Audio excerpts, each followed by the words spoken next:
교회란 삼위일체이신 성부, 성자, 성령 하나님께서 가장 원하시는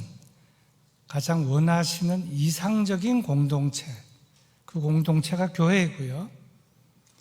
삼위일체 하나님께서 디자인하시고 만들어 가시고 다스려 가시는 공동체가 교회이고, 예배 시간마다 성부, 성자, 성령 하나님의 이름으로 복을 내려주시는 공동체가 교회 공동체인데, 120주년을 맞은 우리 영등포 교회가 하나님이 원하시고 기뻐하시는 그러한 교회가 되기 위하여 에베소서 강해를 시작했고요. 오늘 그 8번째 말씀으로 제목은 교회, 그리스도와 교회 같은 가정들을 이룬 성도들의 사랑 공동체가 되겠습니다.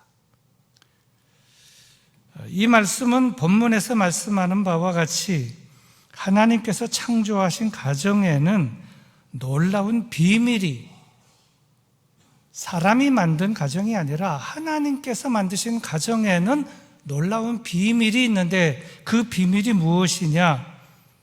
이렇게 말씀하고 있습니다. 31절, 32절입니다. 그러므로 사람이 부모를 떠나 그의 아내와 합하여 그 둘이 한 육체가 될지니 이 비밀이 크도다. 나는 그리스도와 교회에 대하여 말하노라. 비밀이 크다 그러면서 그리스도와 교회를 언급을 하고 있습니다. 말씀에 의하면 하나님께서 창조하신 가정을 향한 놀라운 비밀은 그리스도와 교회와의 관계를 바르게 알게 될 때에 비밀의 열쇠가 풀리게 된다는 것으로, 행복한 부부, 행복한 가정을 만들려면 어떻게 해야 하는가? 우리는 돈을 많이 벌면 행복한 부부, 행복한 가정이 되고, 큰 집에 살거나 좋은 차를 타면 행복한 부부나 행복한 부부가 가정이 될 줄로 알지만 그것이 아니다. 부부의 행복, 가정의 행복은 돈이나 집, 자동차에 달려있는 것이 아니라 부부가, 가족 구성원들이 창조주 하나님을 하나님으로 알고 경외하며 살고, 하나님의 말씀을 부부의 좌우명으로 그렇게 삼고 살게 된다면 그 부부는 틀림없이 행복한 부부가 된다. 이것이 비밀이고 이것이 큰 비밀이다. 이러한 말씀이 되겠습니다. 그리고 이 비밀, 이 하나님의 비밀을 풀어가는 중요한 열쇠로서 이렇게 말씀을 하셨는데, 21절입니다. 그리스도를 경외함으로 피차 복종하라. 복종이라는 단어를 썼습니다. 굉장히 중요한 단어고, 만약 남편이나 아내나 한쪽에게 먼저 복종하라 그러면 거슬리겠지만 피차 복종하라, 이렇게 말씀을 했습니다. 제가 오늘 본문을 그 21절부터 시작했는데요. 문단 나누기, 우리 한글 성경은 22절부터 문단이, 새 문단이 시작이 되고 21절은 앞문단의 끝부분에 있는데요. 번역을 이렇게 해서 그렇지, 그 이제 원어 성경이나 제가 이제 한 번씩 보는 그 독일 성서공회에서 나온 독일어 성경을 보면 21절이 앞문단의 끝에 있는 것이 아니고 20절에 항상 아버지 하나님께 감사하며가 아니라 항상 아버지 하나님께 감사하라고 마침표 찍고 동그라미 치고 앞문단이 끝나버립니다. 그리고 21절부터 22절로 이어지는 22절을 이끌어가는 대전제로서 21절이 맨 첫 번째 문단으로 자리하고 있다는 겁니다. 이건 아주 중요한 말씀입니다. 그리고 이어서 좀 더 구체적으로 이렇게 말씀하셨습니다. 22절과 25절입니다. 아내들이여 자기 남편에게 복종하기를 주께 하듯 하라. 25절 남편들아 아내 사랑하기를 그리스도께서 교회를 사랑하시고 그 교회를 위하여 자신을 주심같이 하라, 이렇게 말씀을 하셨습니다. 구체적인 실천 사항입니다. 이것은 두 가지입니다. 첫째는 21절에서 피차 복종하라, 이런 게 대전제이고 가장 큰 실천 사항입니다. 어떤 부부가, 교회를 오래 다닌 부부가 이렇게 했습니다. 당신이 나에게 복종하라 그러면 난 복종 안 하겠지만 그리스도께서, 하나님께서 복종하라 하시니 나는 그 말씀에 의하여 복종하겠습니다. 이해가 되십니까? 남편이나 아내나 부부나 가족이 하나님의 말씀에 전적으로 순종하고, 하나님께서 이렇게 말씀하시니 사랑하라 하니까 사랑하고, 복종하라 하니까 복종하는 것이지, 사람이 강요해서 복종하는 것이 아니라 하나님께서 말씀하셨고 그리스도께서 말씀하셨기 때문에 그렇게 복종한다 하는 것입니다. 그럴 때 피차 복종하려고 하는 부부가 된다면 반드시 행복한 부부가 될 것입니다. 오늘날 부부 가운데 많은 문제가 이 주도권 싸움 때문에 문제가 있는 겁니다. 왜 내가 당신에게 복종해야 하느냐 하는 것인데 피차 복종하라 하는 것입니다. 그런데 이 말씀에는 중요한 대전제가 있는데 그 전제란 그리스도를 경외함으로 여기에 있습니다. 당신은 그리스도인입니까? 그리스도를 경외합니까? 그러면 그리스도를 경외함으로 피차 복종하라. 그리스도를 경외하기 때문에 말씀에 따라서 복종한다. 복종하라. 복종하겠습니다. 그러면 그 부부는 반드시 행복한 부부가 될 줄로 믿습니다. 둘째는 22절과 25절에서 아내는 남편에게 복종하고 남편은 아내에게 복종할 뿐만 아니라 복종 이상으로 아내를 사랑하라. 그리스도께서 교회를 사랑하시고 그리스도께서 교회를 위하여 자신을 내어주심 같이 아내를 사랑하라. 어떻게 보면 부인들이, 아내가 남편에게 복종하라는 말씀이 어려운 것 같지만 사실은 남편이 아내를 사랑하라는 말씀이 더 어렵습니다.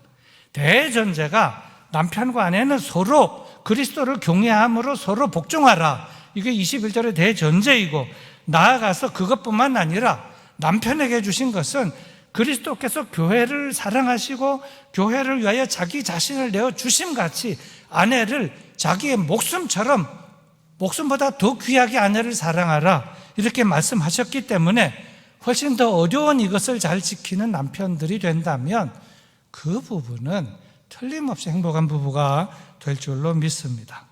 그리고 이어서 점점 더 아주 상세하고 자세하게 이렇게 말씀을 하셨습니다. 먼저 아내들에게 주신 말씀입니다. 23절과 24절입니다.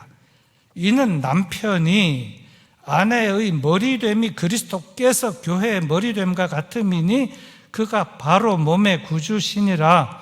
그러므로 교회가 그리스도에게 하듯 아내들도 범사에 자기 남편에게 복종할지니라.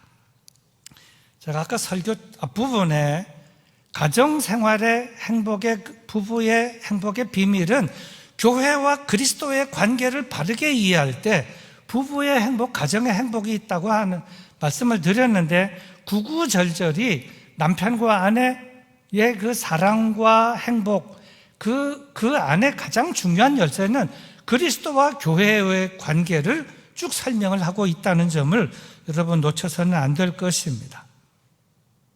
그리고 다음 남편들에게 주시는 말씀은 26절과 27절입니다. 이는 곧 물로 씻어 말씀으로 깨끗하게 하사 거룩하게 하시고 자기 앞에 영광스러운 교회로 세우사 티나 주름 잡힌 것이나 이런 것들이 없이 거룩하고 흠이 없게 하려 하심이라. 하나님의 관심은, 그리스도의 관심은 항상 교회에 있고 경건한 가정에 있습니다. 우리는 이것을 놓쳐서는 안 될 것입니다. 하나님을 진실로 하나님을 경외하는 교회, 하나님은 그 교회에 복을 주시고 하나님을 진실로 경외하는 부부 그 가정에는 하나님께서 복을 진실로 퍼부어 주시는 것입니다. 단적으로 말하면 교회의 머리는 목사도 아니고 장로도 아니라 삼위일체 하나님이시며 가정의 머리도 남편도 아니고 부인도 아니라 삼위일체 하나님이시다. 이렇게 될 때 그 교회는 진정한 교회가 되는 것이고 그 가정은 진정한 하나님이 원하시고 기뻐하시는 가정이 될 줄로 믿습니다.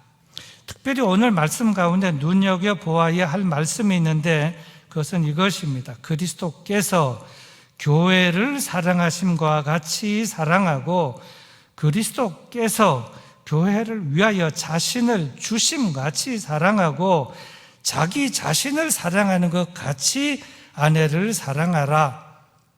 쉬운 게 아닙니다. 상당히 참 부담스러운 겁니다. 끔찍히 아내를 사랑하라 하는 겁니다. 생각해 보십시오. 어떤 부부가 행복하겠습니까? 아내를 이렇게 끔찍히 사랑하는 부부, 사랑받는 아내가 있다면 그 부부가 행복하지 않겠습니까? 서로 복종하고 자기 목숨을 내어주기까지, 그리스도께서 교회를 위하여 목숨을 내어주기까지 남편이 아내를 그렇게 사랑하며 살아간다면 얼마나 행복하겠습니까? 근데 그런 그리스도와 교회와 같은 그런 그 관계 속에 있는 부부와 가정들이 되는 그런 가정들이 될 때 그 가정이 사랑의 공동체가 되는 것이고 진정 행복의 공동체가 될 줄로 믿습니다. 또 남자와 여자, 남편과 아내가 서로 잘 알아야 행복해질 수 있는 아주 구체적이고 실제적인 것이 있는데 그것은 말, 언어입니다. 대체적으로 남자들은 말수가 적고 좀 죄송하지만 여자들은 좀 말수가 많습니다. 그런데 성인 남자는 하루에 어느 정도의 단어를 쓰느냐? 12,000단어 정도를 쓴다고 합니다. 학자들의 견해입니다. 성인 여자는 25,000에서 3만 단어를 하루에 쓴다고 합니다. 아무래도 대체적으로 말하는 것도 보면 남자보다 여자들이 말을 잘하고 말도 조리게 잘하고, 죄송합니다, 말싸움하면 남자들이 대부분 다 지게 되어 있습니다. 이기려고 해도 그게 안 되는 것이죠. 근데 남자는 하루 출근을 해서 직장에 가서 일을 하면서 하루에 남자들이 하루에 소진해야 될 그 언어의 그 양이 총량이 한 12,000단어가 되는데 거의 다 12,000단어를 다 쓴다는 겁니다. 그래가지고 집에 퇴근해서 돌아올 때가 되면 거의 이제 쓸 말이 다 없어가지고 이제 할 말이 없는 겁니다. 집에 들어오면 할 말이 없고 또 별 말이 없는 거예요. 대부분의 남자들이 그렇습니다. 그래서 뭐 하는 말이 뭐 물, 밥, 자자, 아는 이 정도밖에 안 한다는 거죠. 그러나 여성들은 그렇지 않습니다. 가정에서 살림하는 여자들은 집에서 이것저것 하지만 늘 바쁘니까 하루에 25,000에서 3만 단어를 써야 되는데 하루에 5,000단어밖에 못 쓴다는 겁니다. 평상시에. 그러니까 25,000단어 정도가 남아있으니까 남편이 집에 들어올 때 문을 열어주면서부터 다다다다 나오는 겁니다. 그럼 이런저런 얘기를 하는데, 이제 남편들은 집에 들어오면서, 그냥 피곤하니까 좀 그만 얘기하자. 또, 그렇게 이제 하지만 부인들은 뭘 따지려고 하는 것이 아니라 일상을 얘기하자는 것이고 아직 할 말이 남아있으니까 그 얘기를 하자는 것인데 이것이 서로 코드가 안 맞아서 사실은 참 때로 불편한 경우들이 많이 있는 것입니다. 누가 여성의 언어에 대하여 연구한 끝에 정말 아주 재미있게 표현한, 신학자는 아닌데요, 참 일리가 있다고 생각합니다. 하나님께서 태초에 남자만 먼저 창조를 했습니다. 남자를 창조해 놓고 나니까 남자가 아주 외롭게 보였습니다. 그래서 여자를 창조했습니다. 창조할 때 하나님께서 말씀하셨습니다. 돕는 배필을 지으리라. 그러니까 돕는 배필로 지었습니다. 근데 여자는 어떤 돕는 배필로 지었나? 오해하지 마십시오. 말로 돕는 배필로 지었다는 겁니다. 말로.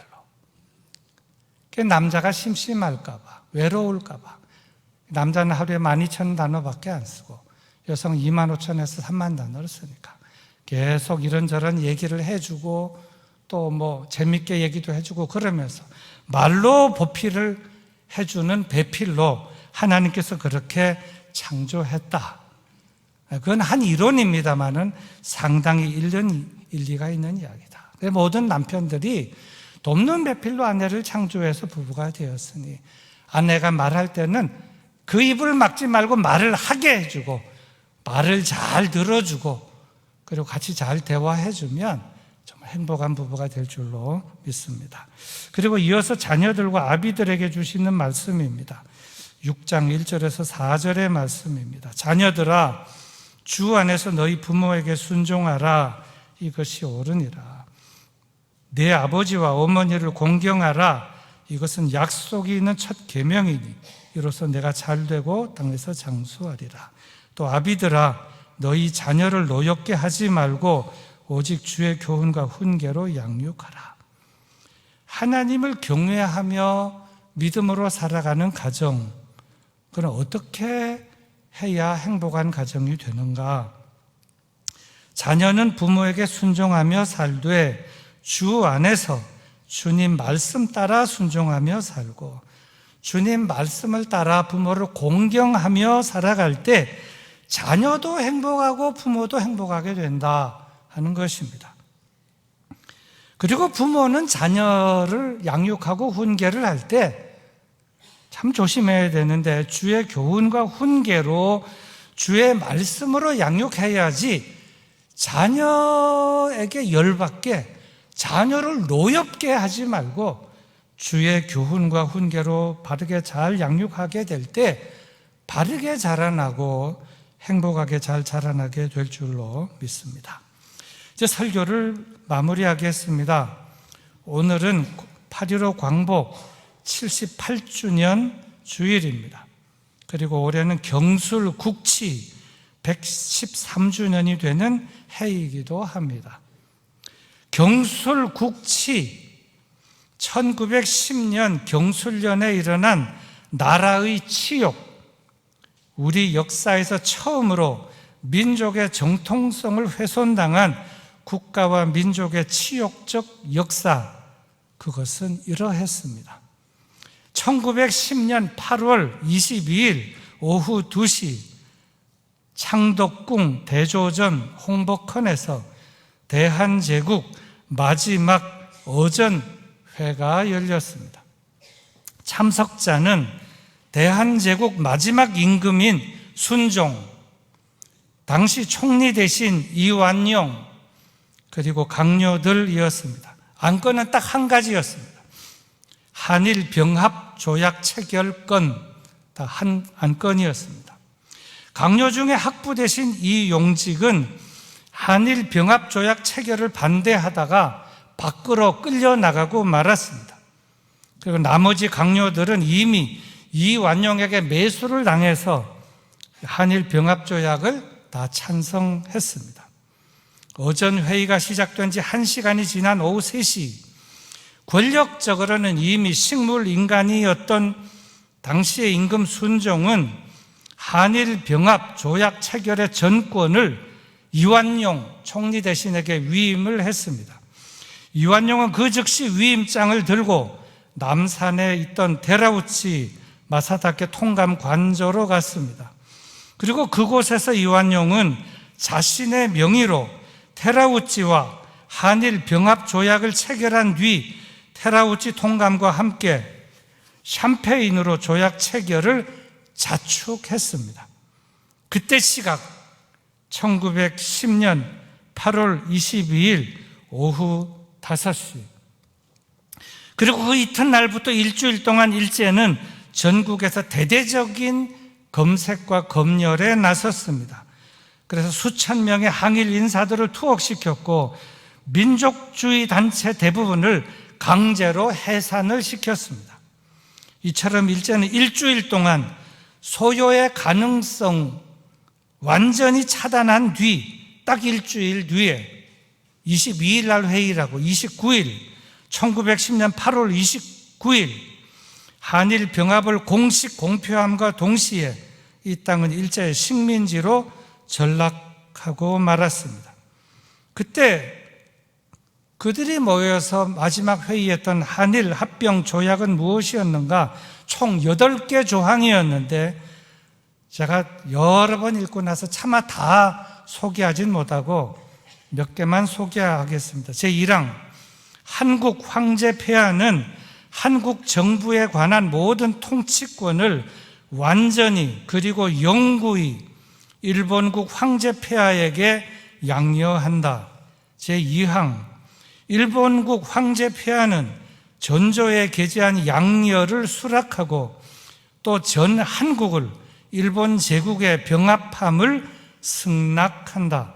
제3항, 일본국 황제 폐하는 한국 황제 폐하, 태황제 폐하, 황태자 폐하와 그 후비 및 후예로 하여금 각기 지위에 응하여 상당한 존칭과 위엄 그리고 명예를 향유케 하며 또 이를 유지하기에 충분한 세비를 공급한다. 그리고 제4항, 5항, 6항, 7항은 참 수치스러워서 그 이완용씨가 이렇게 해가지고 일본에 그냥 굽신거리는 조항들을 4항, 5항, 6항, 7항을 넣었습니다. 그리고 제 마지막 8항입니다. 본 조약은 일본국 황제 폐하 및 한국 황제 폐하의 재가를 받은 것으로서 공포일로부터 시행한다. 그리고 이제 일본 연호로 날짜, 또 한국 연호로 날짜 쓰고 내각 총리 대신 이완용 도장 찍고 통감, 자작, 사내정의 도장 이렇게 찍었습니다. 제가 사본을 봤습니다.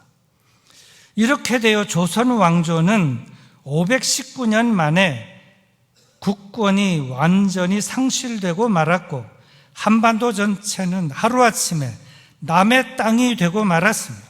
국권을 상실하게 되면서 자유박탈, 언어박탈, 이름박탈, 인권유린 등 너무나도 부끄럽고 치욕스러운 일들을 당하며 살게 되었습니다. 그러나 그러한 흑암 가운데서도 신앙이 있는 자들은 하나님께 매달려 기도했습니다. 의식이 있는 자들은 국제사회와 연대하여 국권 회복을 위하여 전심을 기울였습니다. 그러던 중에 1945년 8월 15일 사랑과 자비와 긍휼이 풍성하신 하나님, 이스라엘 백성을 이집트의 소나기에서 430년 만에 완전히 구출하신 하나님께서 우리나라 대한민국도 일제의 권력과 억압에서 36년 만에 해방시켜 주시어 우리도 다시 나라를 되찾게 되었고 주권도 되찾게 되어 하나님 앞에, 역사 앞에 새롭게 설 수 있게 되었으며 그 후 우리 민족은 다시 시작하는 마음으로 일어서서 오늘의 작금에 이르게 된 것입니다. 돌이켜보며 생각해보면 모든 것이 다 하나님의 은혜와 은총이 아닌 것이 없습니다. 자, 그렇다면 이제 우리는 앞으로 어떻게 해야 하겠습니까? 지나간 모든 역사는 하나님의 역사임을 반드시 기억해야 할 것입니다. 그리고 향후의 역사는 하나님의 역사로 반드시 만들어 가야만 할 것입니다. 그리고 하나님을 기쁘시게 하는 나라로, 하나님을 기쁘시게 하는 민족으로 이 마지막 시대에 크게 쓰임받는 나라가 되도록 기도하며 나아가야만 할 것입니다. 우리 다 같이 말씀을 생각하면서 기도하도록 하겠습니다. 우리 나라를 이처럼 사랑해 주신 하나님께 감사하고 나라를 위하여 기도하며 나아가는 우리가 되어야만 하겠습니다. 다 같이 우리 기도하시겠습니다.